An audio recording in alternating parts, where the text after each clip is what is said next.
Karena kan di berita ada info Qatar itu akan investasi 2 miliar US dollar nih ke Danantara. Kira-kira apa dampaknya ke IHSG?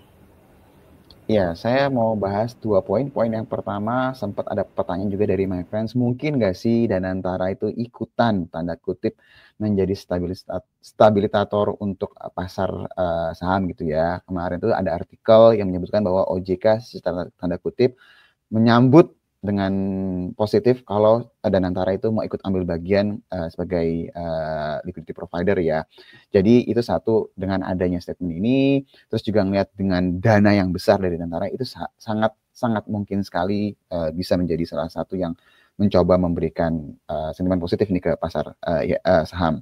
Terus yang kedua mengenai masalah Qatar akan investasi ke Danantara, apakah dampaknya udah jelas pasti akan positif, tapi kita tahu bahwa SWF itu memang cenderungnya dia bisa ya melakukan mencari pendanaan gitu ya, dan nantinya akhirnya dari pendanaan tersebut dia akan investasi ke sektor real yang pada akhirnya akan memberikan impact positif ke pertumbuhan ekonomi. Jadi kalau ditanya apakah akan positif ke ekonomi Indonesia, seharusnya iya.